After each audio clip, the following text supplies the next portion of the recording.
Hi అండి. అది ఎన్టీఆర్ జిల్లా నందిగామ అండి. ఈ కుక్క పిల్లలకన్నిటికి ఆహారం పెడతానండి. వాళ్ళ అమ్మ వాళ్ళు ఒక 10 ఉంటాయండి. 23 పిల్లలు ఉంటాయండి. మొత్తానికి ఆహారం నేనే పెడతానండి.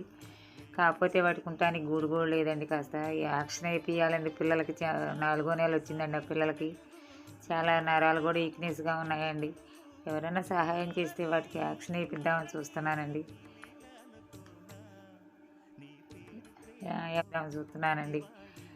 యాక్షన్ వేపియాలండి. ఉండటానికి గూడు కూడా లేదండి. కనీసం ఫోన్ కూడా నాకు సరిలేదండి. అది ఉంచి దాన్ని వీడియో పెడుతున్నానండి. బతుకు తెరువు కోసం, బిడ్డలకి అన్నం కోసం అండి. ఎవరైనా సహాయం చేస్తే కనీసం సెకండ్ హ్యాండ్ ఫోన్ అన్న కొనుక్కుంటానండి. వీడియో సరిగా రాదండి, అయినా పెడుతున్నానండి. కొంతమంది సహాయం చేశారండి బిడ్డల కోసం, వీటి కోసం కాస్త యాక్షన్ వేపియాలండి పిల్లలకి. కాస్త సహాయం చేయండి దయించి. వీడియో తీసి ఫోన్ నెంబర్ పైన ఫోన్ నెంబర్ పెడుతున్నానండి. కాస్త చూసి సాయం చేయండి దయించి. పిల్లలకి కొంచెం యాక్షన్ వేయించాలి. ఉండటానికి గూడు కూడా లేదండి. అలాగే నేల మీదే పడుకుంటాయండి చలికి.